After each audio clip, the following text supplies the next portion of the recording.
Hey guys, I am absolutely excited to bring to you the next couple of video series coming your way here on this channel.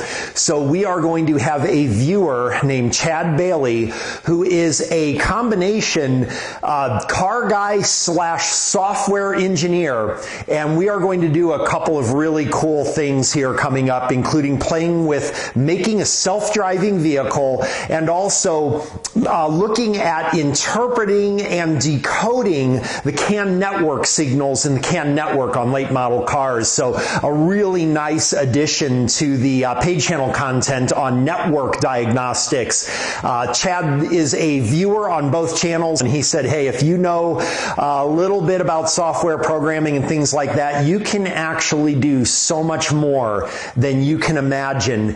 And we're going to take a look at that and really tap into his expertise. Chad has actually been very helpful to the channel over the last 6 or 7 years, helping me to develop my own website, things like that. He just reached out of nowhere, volunteered his expertise and consulting to help me along with that, and he's going to do it to the highest level today, and we are going to learn some really cool stuff. So I am super excited. So he is actually driving up here as we speak from Dallas, Texas up to Denver, Colorado in his self-modified, self-driving car, and I do not know anything about that technology or what that entails, but looking forward to doing that, looking forward to playing with self-driving technology, and definitely looking forward to being able to decode the mystique with those network signals that we are able to do some diagnostics with, but Chad's telling us we can really do far more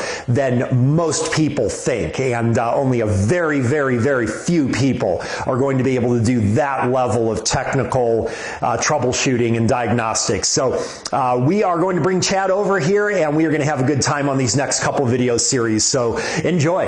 Hey guys, I'm here with my friend Chad, who actually drove up from Dallas, Texas to be with us and share his expertise in networking on automotive networks and computer systems. He is a software engineer, right? And Chad actually drove up here from Dallas in his 2018 Honda Accord that he converted to be self-driving. Is that right? That's correct.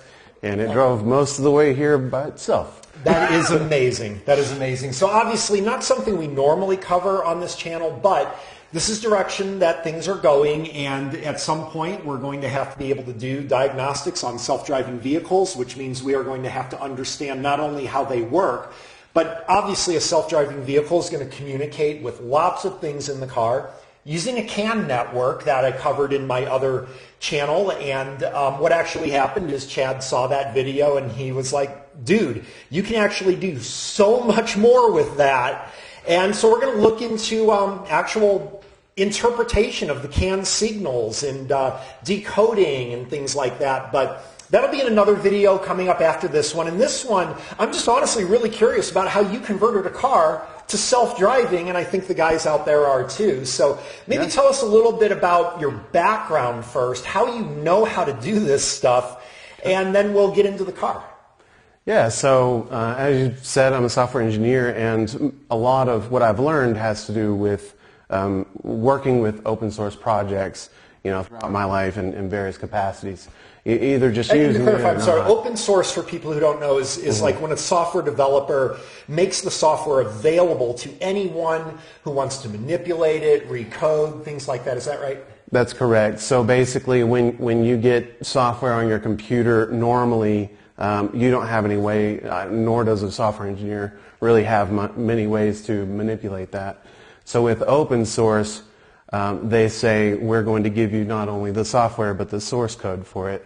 And so what that ends up with is many software engineers sort of contributing to the same project. Wow. Now, do you need to do, I don't do any coding, I barely understand any of this stuff. Do you need to be able to do any of that to create a self-driving car? Or? Absolutely not. Oh, good. But it's still valuable to know that it's open source, because there are benefits that the average Joe gets. For instance, if this company were to go bankrupt, you could still use their product, right? Many times we see companies go bankrupt and now their service is gone. And so since it is open source, that sort of keeps some accountability to a certain level. Oh, that's good to know. And how long have you been a software engineer, and how long have you been involved in the automotive side of software and networking and things? How long? Gosh, so I started writing software when I was in high school, and I continued to write software sort of throughout until maybe, I don't know, 6 years ago I became a professional software engineer. And throughout that time, I learned some diagnostics on vehicles, but a lot of what I know comes from the computer side. So I understand like Ethernet and computer networks as part of what I've learned. And so what I found is whenever I looked into the CAN network, it works in many of the same principles. So I was able to easily kind of transfer that information. Excellent. Self-taught. Yeah. Which is one of the reasons why I appreciate this. Like most of you guys, like me, self-taught, so kind of fits in. So maybe seeing how he also learned some of this. Well, I am actually really excited to see self-driving car technology, and also we're going to take it for a drive. It'll be my first experience ever in a self-driving car. So let's take a look at your setup. Yeah. All right. Yeah, so this is my car. As you can see, it looks like really any other car. A lot of cars these days, you'll notice, have this advanced driver assistance system, and that is this triangle you see up here. So in order to turn this normal Honda Accord into a self-driving car, all you need is this additional unit, which we call a comma. In my case, it's a comma 2. And so you basically have 3 components you need: the comma, your advanced driver assistance system, and then the wiring into the car. And 2 of those 3 components your car already has. So OpenPilot supports, I think, over 100 cars, and most new cars are supported by this. So this is the device in the car, and basically what we've got here is a unit that has sort of components that all work together in this one unit to sort of see the road and be able to drive your vehicle. I can tell you that most people think that the way this works is you kind of put in an address and it follows the GPS to your location, but that is not at all the way the system functions. It requires no internet connection, and it basically just connects to the internet once you get to your garage at home and uploads its information, downloads from your network while you're at home, and then while you're on the road, it doesn't require any internet connection. So like if you're going through a tunnel, for example, your self-driving car will not know how to drive anymore, and that's pretty important. Another thing that we've got here is this is where our wiring connects up to the advanced driver assistance system, and that is how the data is used and injected into the vehicle's computer system to tell it to go forward, to slow down, to turn. And that's basically how this thing works. Oh, that was actually really simple by comparison to what I thought it would take. So I got a couple questions. One of them is, I will admit, I thought that the way a self-driving car works is strictly through GPS, that it just had this amazingly refined GPS, that it knows within half a foot where the vehicle is, so it knows the lane and everything. The fact you stated it doesn't work through GPS, how does it exactly work then? Yeah, so the usage of GPS is a little bit nuanced. It actually does have GPS, but it doesn't depend on it. So when your car is going through a tunnel, for example, what it's doing is looking through a camera. Is actually the original model was an actual cell phone, and so it's using the camera like you'd have on your cell phone to view and observe what's going on in front of you. So it's optical recognition. Yeah. Well, it's not recognition necessarily. Optical recognition is usually when you've got 100 pictures of a toolbox and you feed it through it, and now it knows what a toolbox looks like. So you sort of can, that's classifying data, and most other systems, actually I think all other systems use that technology. This one does not.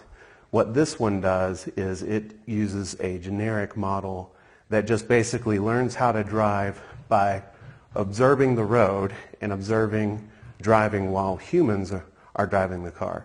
So over time, it's able to drive exactly the way a human would. So it learns from your reaction to adapting to situations where Yes. the auto drive does not work. Yep. And then it can learn from those images that in this situation, it doesn't know there's a deer in the road. Maybe it does, because something like that, I'm sure it's already capable. But it doesn't know there's a dead body in the road, for example. And then if you drive around the dead body, it's, well, when I see this situation in the future, I know how to negotiate it. Yes. But does it actually, like, for example, I have a 2021 RAV4 that has lane assist. So if you veer out of your lane, it will automatically turn the steering wheel to get you back in center if you start dozing off or you're on your cell phone or not paying attention. But I know it does that through an optical recognition because the camera recognizes the lines of a road. Yes. Is that how this works? It recognizes the sort of scenario, right? So let's say you're driving down a road and the lane lines disappear. It still makes an estimation of where would a human drive in that case. And as more people do things, you will notice that the model, the machine learning model, will actually take after human behavior. They've got an example of this where you've got sort of a ramp that comes down and the lane lines go sort of one lane and then break off like this. What humans usually do is they sort of like split like this. They don't go, in a very sharp turn. And so that's what the system will do. It actually drive over the lane lines to sort of follow human behavior. I will say there's a difference in the levels of self-driving cars, and we'll probably go into this more later, but basically this is a level 2 system. And so all it's doing is sort of lane centering, keeping a follow distance, things like that. In the future, when it's a level 5 system or other level 5 systems, it doesn't have to be this system, that's going to mean it's going to fully handle all of those situations you're talking about. So it doesn't actually handle, if there's a dead body on the road, you're going to hit it if you don't move. Good to know. But it may know there's one there, just choose not to do anything about it. I guess it depends on how people react to a dead body in the road. That's true. It could get some conflicting data. How much did the system cost for you to have everything you needed to install, and how long did it take you to install it? So the system, when I bought it, was $1,000 for the Comet itself and about $300 for the wiring harness to make it work for my specific car. So you can take the same device, the $1,000 device, and put it in other cars, and you just need a new wiring harness. So if you trade in your car, etc. And they've got a new Comet out that's the Comet 3. It is significantly more expensive, but it's significantly more capable. And so those devices, I think, are like $2,100. But altogether, it's significantly cheaper than the other options. Tesla, for example, I think is $10,000 for self-driving, and you're not even guaranteed to get the full self-driving beta. Oh, wow. That actually brings up a good question. Is this a different technology than what Tesla uses? That's kind of like the standard that everybody considers, I believe, for a self-driving vehicle, if they're not familiar with this. Is this the same technology, or how is this different? It's funny, George Hotz, the guy that created this system, was challenged by Elon Musk on self-driving, and that is sort of what started this whole thing. And I won't go into the whole story, I don't remember it, but you can look it up yourself if you're interested. But essentially, they have two different mindsets on how this is done, so they actually do operate completely differently. What are just a couple of those differences? So we were talking earlier about how they sort of characterize and sort of identify and label everything. So Tesla actually has a team of people that go through and say, this is a traffic cone, and this is a dead body, and they get enough of that together that when your sensors are seeing these things as it goes by, they've got these classified objects. And then what they do is they overlay driving rules on top of that. And so the way this is different is it just sort of infers those driving rules by the behavior of humans. So it's totally different approach. It doesn't actually know that why it has to turn right here. It just knows, just like you. It knows to do it because it recognizes a scenario. Yeah. So, visually, and does it also use things? For example, I'm sure your car has the brake assist, so it knows the distance for an object that it estimates is in front of the car. Yep. So it also can use that inputs from the existing vehicle system to also help it determine a scenario. Absolutely. A tree fell in the middle of the road, for example. Well, that would be something that an optical system would have trouble with that, but your auto brake system is going to know that there is an object in the road at a certain distance, so maybe it can utilize that.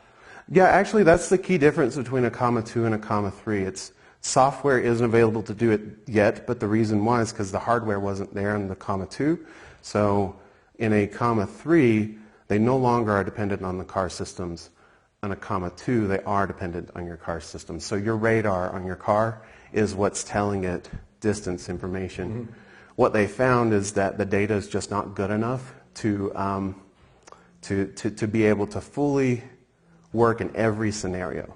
And so they had to go to a vision-only model, and that's what the comma 3 is about. And that is the thing is, if you're going 70 miles an hour down the road, you have to be able to see well enough to see far enough ahead of you to be able to figure out what's going on ahead so that you know to hit the brakes or whatever the case may be. So that's why it's very important to have really good sensors to be able to see that data. All right. Well, one more question for you, and then I really am dying to try this because I've never been in a self-driving vehicle, so I am pretty excited. But I have done a little bit of experimentation with my car with what kind of, I think, simulates self-driving. I'm curious what the differences will be. So, for example, my 2021 RAV4 has the lane assist, like I mentioned, will automatically move the steering wheel to adjust if you veer out of a lane. It also has cruise control, obviously, but with radar sensing of the vehicle distance in front that you can actually set how close or how far from a vehicle in front of you you want to be. So I can have cruise control, I have the lane assist, I have the auto braking, and if I turn all of these on at once, the car kind of actually drives itself. So it can see a curve, it'll automatically turn to keep me centered in the curve, but it's a little bit reactive. So I'll veer off the line and it'll correct, and then I veer off the line and it'll correct. But then if a car is in front of me, it'll automatically brake and hold my distance.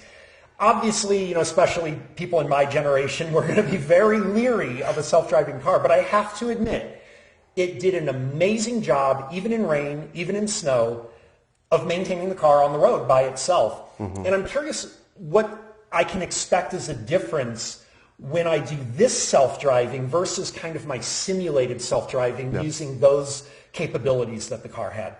Yeah, that's very astute observation. A lot of people don't realize that you can almost simulate self-driving cars these days by enabling all those safety features at once.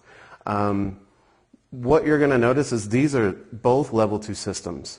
But there's what does sort that of mean, level 2? You mentioned level 2, level 5. Sorry to... No, this is good. We should go over this. So level 0 means nothing, obviously. Level 1 is basically you can go like adaptive cruise control, or it can help you center in your lane, but it can't do both. Or it can't do both at the same time anyway.